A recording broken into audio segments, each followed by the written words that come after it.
The first time Linda Grayson complained about my neighbors, nobody took her seriously. That was normal in Maple Creek Estates.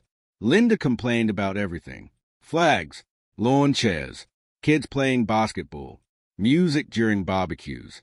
One time she even reported a family because their Christmas lights were too colorful. People laughed about it at first, but after Linda became HOA president, the laughter stopped because suddenly her complaints carried power, and power changed her. Fast. My name's Daniel Brooks. I'd lived in Maple Creek Estates outside Dallas for almost 9 years. Quiet neighborhood, mostly working families, teachers, veterans, small business owners. The kind of place where people waved at each other every morning. Then Linda Grayson arrived. Perfect smile, perfect makeup, perfect fake personality. At first she acted friendly, brought cookies to neighbors, attended block parties, talked nonstop about protecting property values. But within months, everyone saw the real Linda. She didn't want community. She wanted control. And once she won the HOA election, things became unbearable. Violation notices appeared constantly. Garbage cans too visible. Driveways too crowded. Grass slightly uneven. Kids' toys left outside. Residents started receiving hundreds of dollars in fines for ridiculous reasons. But Linda's favorite targets were the Alvarez family.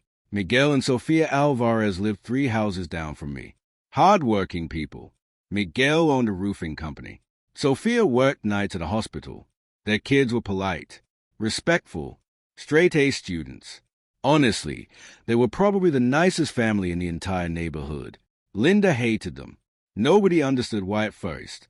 Then the comments started. Little remarks during HOA meetings. They don't really fit the image of the community. This neighborhood used to feel different. We need higher standards. Everyone knew what she meant, but nobody challenged her directly, because Linda loved retaliation. If you disagreed with her publicly, violations suddenly appeared at your house too. One afternoon I watched Linda standing outside the Alvarez home taking pictures with her phone. She circled their driveway slowly like a detective.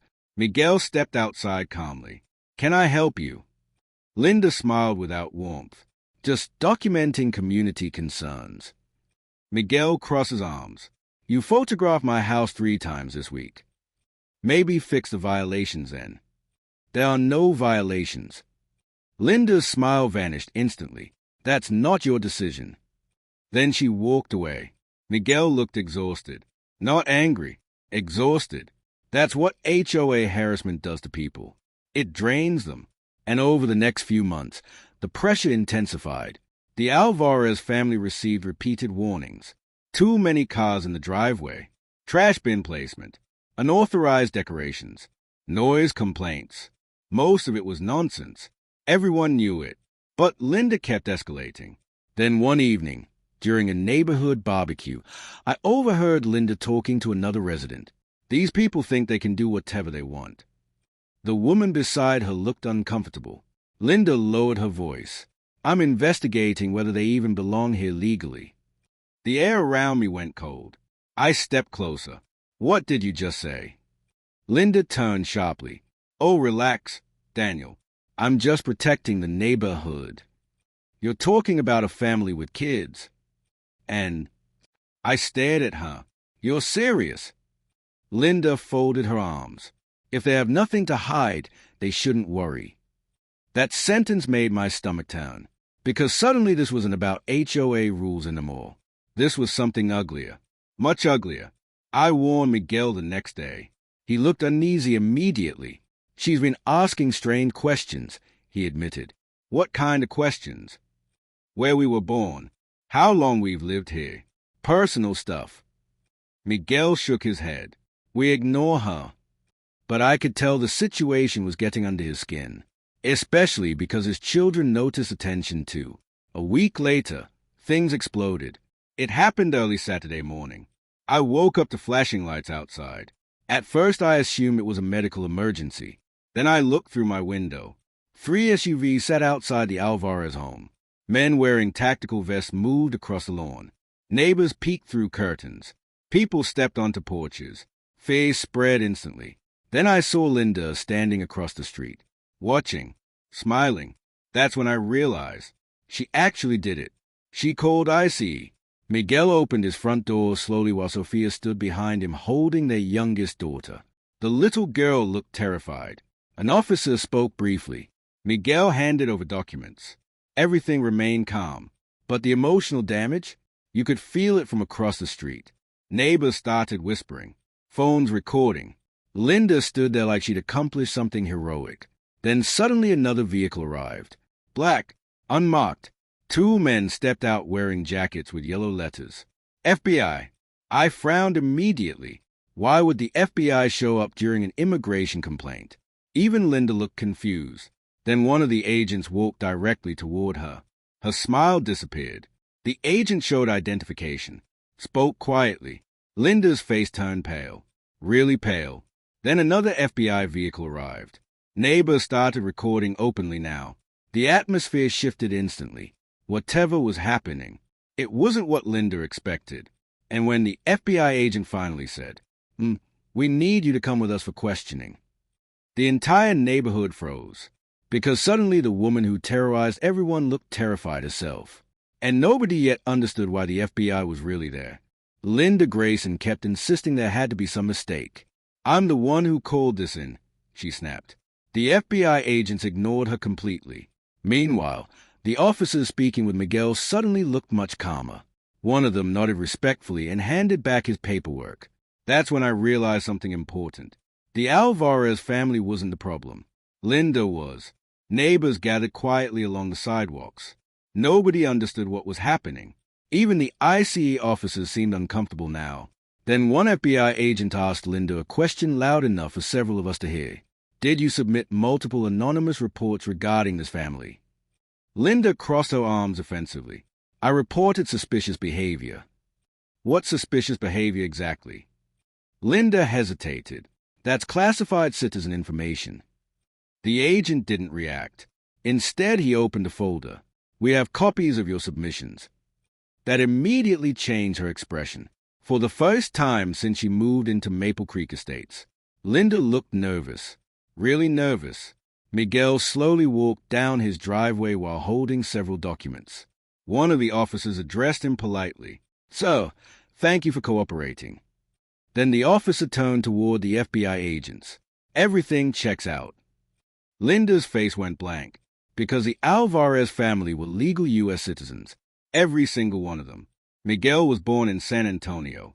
Sophia became a citizen years earlier after legally immigrating with her parents. Their children were born in Texas. Linda never cared about facts. She only cared about assumptions, dangerous assumptions. But the real shock came moments later. One FBI agent informed Linda they needed access to her HOA communications. That got everyone's attention. HOA communications? What did that have to do with immigration complaints? Linda immediately panicked. "You can't seize private HOA records." The agent responded calmly. "We have a warrant." The neighborhood erupted with whispers. A warrant against the HOA president. At this point, half the street was outside recording with phones. Linda's confidence started collapsing fast.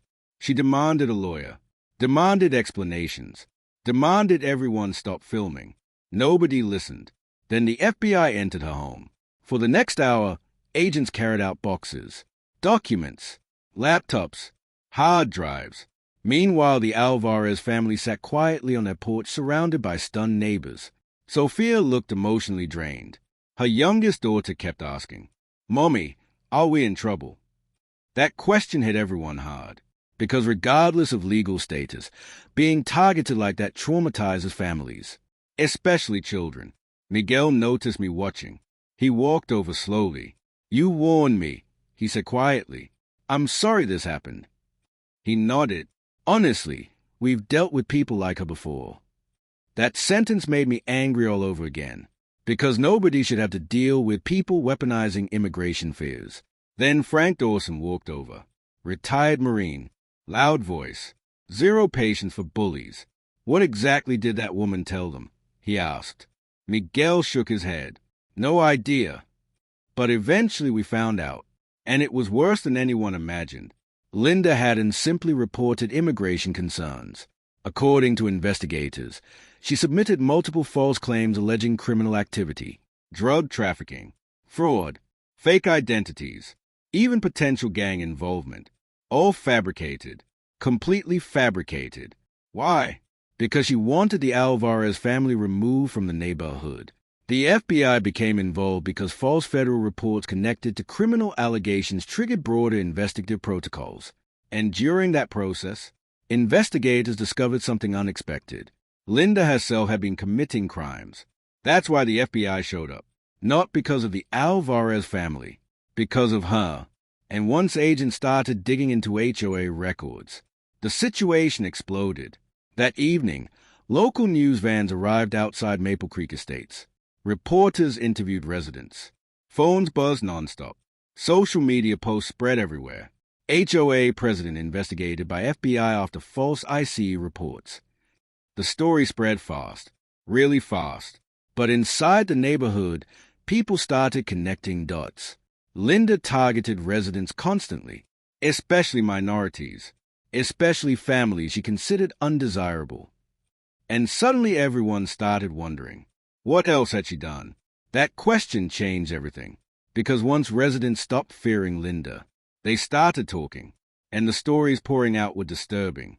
Threats, selective enforcement, harassment, retaliation.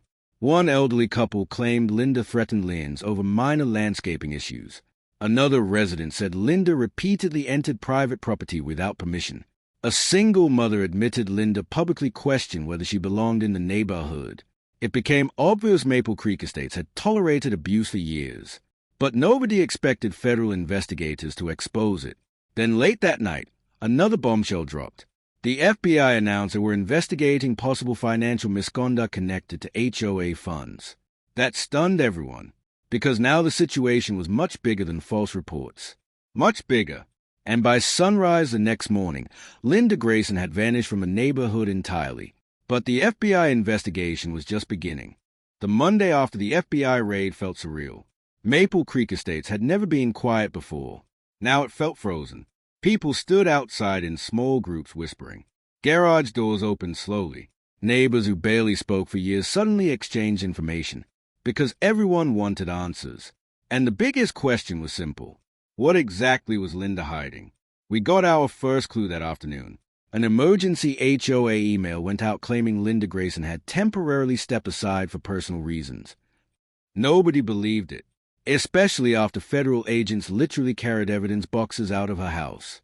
Then rumors started spreading. Bank accounts, missing funds, unauthorized HOA charges. At first it sounded exaggerated, until former HOA treasurer Mark Allison knocked on my door. Mark looked exhausted, honestly terrified. "I think Linda's been stealing money," he whispered. That got my attention immediately. Mark explained he resigned from the HOA board 6 months earlier after repeated arguments with Linda over missing financial records. Whenever he requested documentation, she became defensive, aggressive. She blamed accounting errors, software issues, bank delays, excuses, lots of excuses. Then Mark revealed something disturbing. Several homeowners paid fines that never appeared in official HOA ledgers, meaning the money disappeared. My stomach tightened. "You're serious?" Mark nodded. "I tried reporting it internally." "What happened?" "She threatened me." That sentence said everything. Linda weaponized fear against the entire neighborhood, and people stayed silent because they believed she controlled everything. But once the FBI arrived, that illusion shattered. By Tuesday evening, investigators interviewed multiple residents, including me. The agents asked detailed questions, violation patterns, selective enforcement, financial demands, retaliation, and one question stood out most. Did Linda ever pressure residents into direct payments? Turns out several homeowners paid Linda personally through apps instead of official HOA systems, claimed it was faster processing. Huge red flag. Then came another revelation.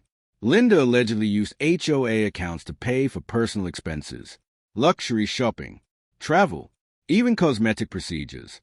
The more details surfaced, the uglier everything became. Meanwhile, the Alvarez family struggled emotionally. Miguel admitted his children were scared to leave the house. Neighbors rallied around them immediately. People brought meals, flowers, support cards, because regardless of politics, decent people understood what happened was wrong. The entire neighborhood watched armed officers surround that family's home because of lies that leave scars. Then local media aired bodycam footage from the incident that changed public opinion instantly.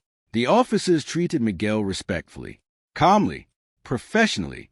Meanwhile, Linda appeared increasingly unstable, aggressive, confrontational. At one point, she even demanded officers remove them immediately. The footage went viral online. Public backlash exploded. But the biggest moment came 3 days later. Federal investigators uncovered fake HOA vendor contracts, shell companies, suspicious invoices, and according to leaked reports, several businesses receiving HOA payments were connected directly to Linda's relatives. That's when people realized the truth. The HOA wasn't just being abused. It had become Linda's personal ATM. And anyone who threatened exposure became a target, including the Alvarez family. Frank summed it up perfectly during a neighborhood meeting. She tried using ICE to scare innocent people because she thought nobody would question her. He was right. Linda believed fear protected her. But fear only works until someone investigates. Then the story took another shocking turn. Investigators discovered Linda submitted false complaints against multiple families before targeting the Alvarez household. Noise reports, suspicious activity claims, anonymous crime tips, nearly all directed toward minority residents. A pattern, a very dangerous pattern. And suddenly the FBI investigation wasn't just financial anymore. Civil rights attorneys got involved too. The neighborhood felt like a powder keg. People were angry, embarrassed, furious that one person caused so much damage under the excuse of protecting community standards. Then an emergency town hall meeting was scheduled, and everyone knew it would explode, because for the first time in years, Linda Grayson no longer controlled the room. The emergency town hall meeting overflowed before it even started. Residents packed every seat inside the clubhouse. People lined the walls. Others stood outside listening through open doors. News reporters waited near the entrance. Cameras rolling, phones recording. The atmosphere felt electric, angry, tense. Nobody trusted the HOA anymore, and everyone wanted answers. 3 remaining board members sat nervously at the front table. Without Linda there, they looked completely lost, because for years she controlled everything. Now suddenly federal investigators were involved, and the entire neighborhood was demanding accountability. Board member Karen Mitchell cleared her throat shakily. We understand residents have concerns. The room exploded instantly. Concerns? You let this happen. She terrorized people. Where's our money? Voices crashed together from every direction. Karen looked overwhelmed, honestly terrified. Then Miguel Alvarez stood up slowly, and the room became silent immediately, because everyone knew what his family went through. Miguel looked exhausted, dark circles under his eyes, hands trembling slightly, but his voice stayed calm. My children thought they were being taken away. Silence, heavy silence. My youngest daughter cried herself to sleep because she thought police would come back. Several people lowered their heads. Miguel continued, all because someone decided we didn't belong here. That hit the room like a punch, because deep down, everyone understood exactly what Linda's actions meant. This wasn't about rules, or security, or neighborhood standards.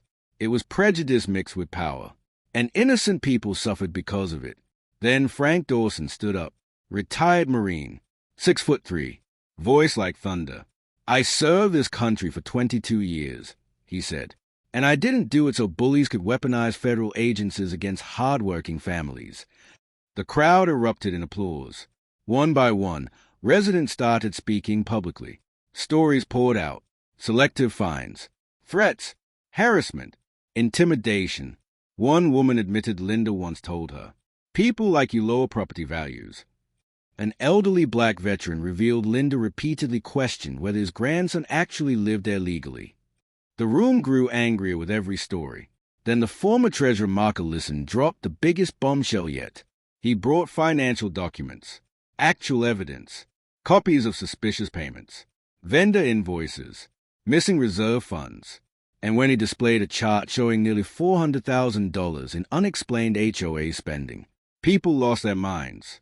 Some residents literally shouted in disbelief, $400,000. Gone. Karen Mitchell looked horrified. We didn't know.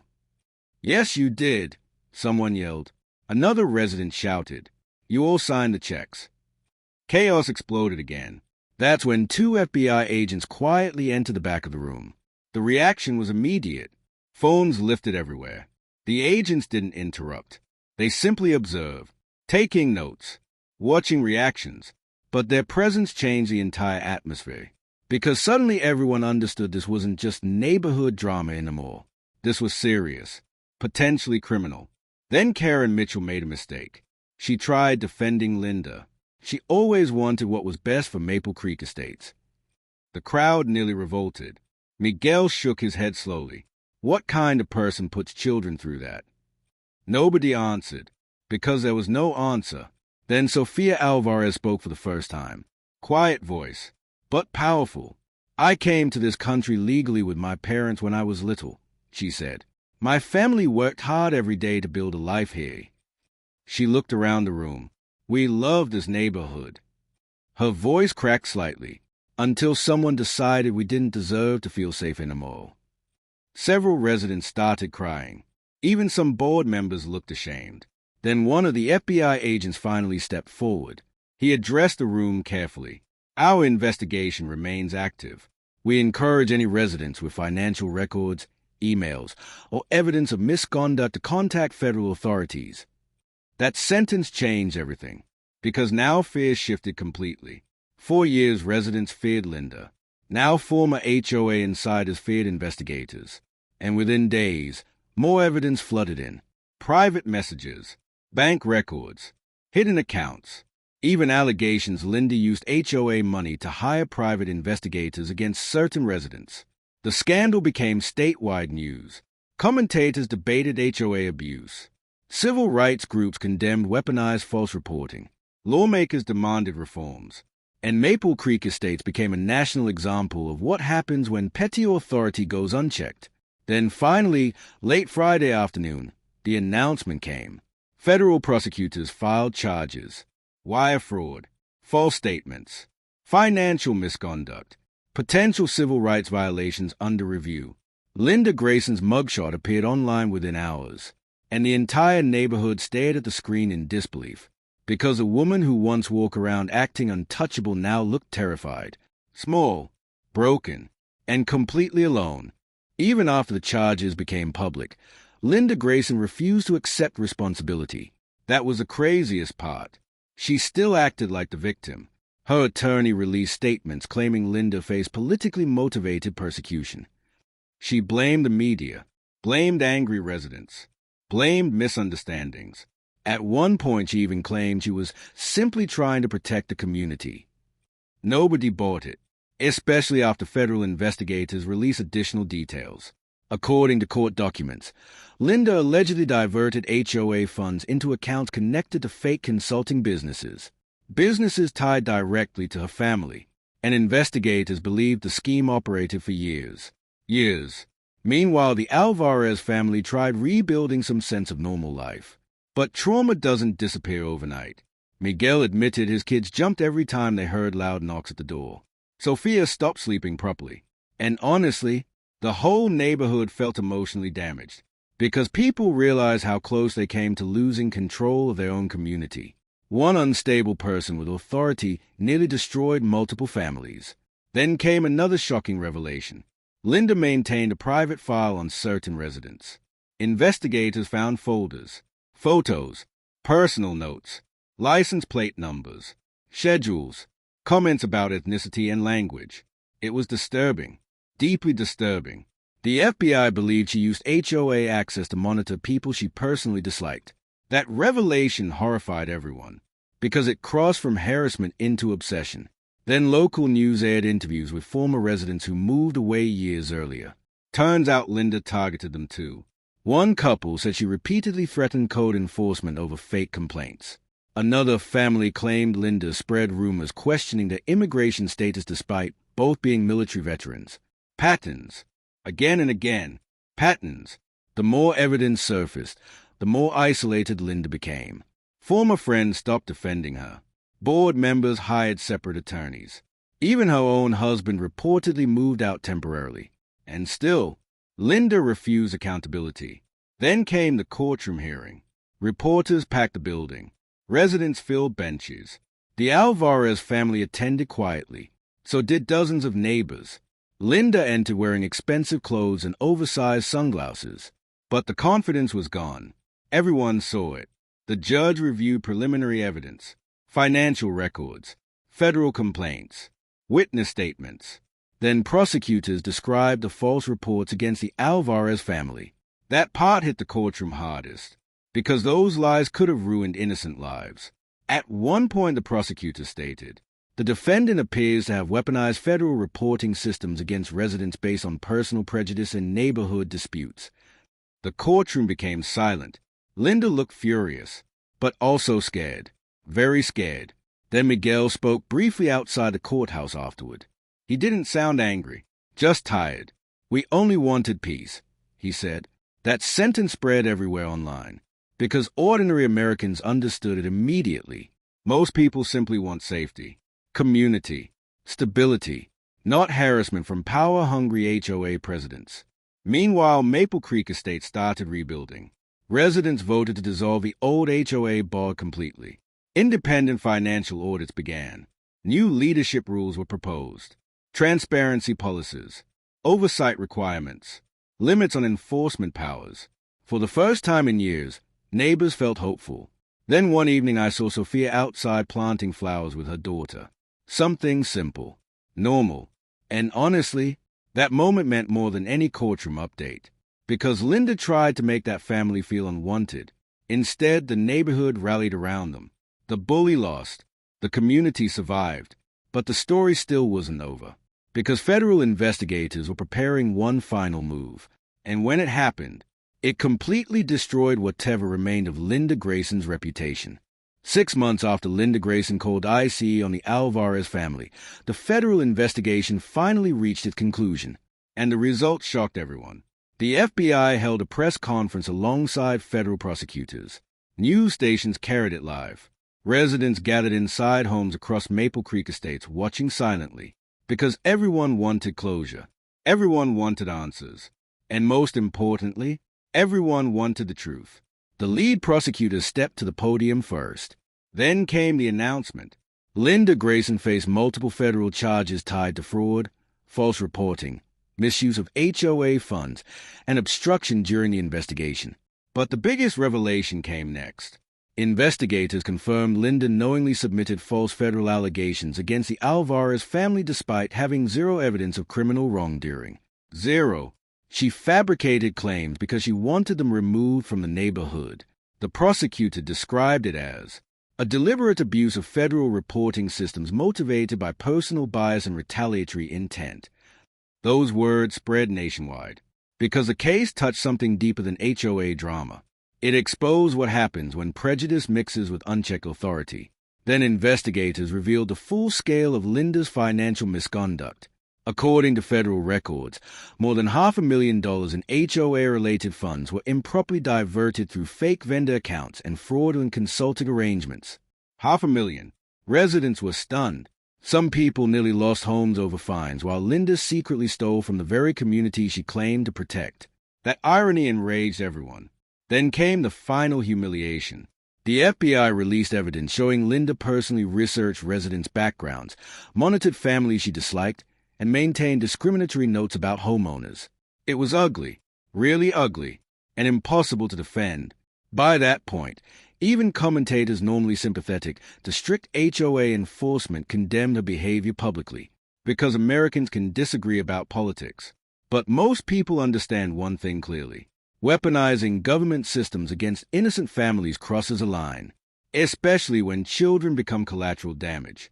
After the press conference, reporters interviewed residents outside Maple Creek Estates. Frank Dawson spoke bluntly. She thought fear made her powerful, he said. But fear only lasts until truth shows up. That quote went viral, and honestly, it perfectly described everything. For years, Linda ruled through intimidation, violation notices, threats, rumors, false reports. Most residents stayed quiet because they believed fighting back would only make things worse. Then one reckless decision exposed her entire operation.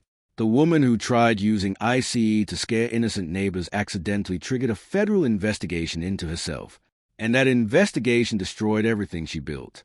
A few weeks later, Maple Creek Estates held its first real neighborhood gathering in years. Not an HOA meeting, not an enforcement hearing, an actual community event. Families brought food, kids played basketball, music filled the park, neighbors laughed again. Miguel grilled burgers beside Frank. Sophia talked with other parents while children played neighbor. For the first time in a long time, the neighborhood felt normal, peaceful, human. At sunset, Miguel walked over and handed me a plate of food. "You know," he said quietly, "after everything happened, we thought about moving." I nodded. I figured. He glanced around at the neighborhood. "But then we realized something." "What's that?" He smiled slightly. "She doesn't own this community." That hit me hard, because he was right. Bullies convince people they control everything. But communities belong to the people who support each other, not the loudest person with a title. Months later, Linda Grayson eventually accepted a plea agreement. Her HOA career ended permanently. Civil lawsuits followed. Financial penalties mounted. And Maple Creek Estates implemented sweeping reforms, transparent budgets, independent oversight, strict limits on HOA authority, mandatory ethics policies. The neighborhood learned painful lessons, but important ones. And every time I think back to that morning when Linda proudly stood outside watching ICE vehicles arrive, I remember how quickly power collapsed once real investigators showed up. Because she expected fear. She expected silence. She expected innocent people to panic. Instead, the FBI exposed her own crimes. The woman who tried destroying her neighbors ended up destroying herself. So if there's one lesson in this story, it's simple. Never underestimate what happens when ordinary people stop being afraid. Bullies survive on silence. Corruption survives in darkness. But the truth? The truth eventually drags everything into the light. And when it finally did in Maple Creek Estates, the entire scam collapsed overnight. HOA Karen called IC on my neighbors.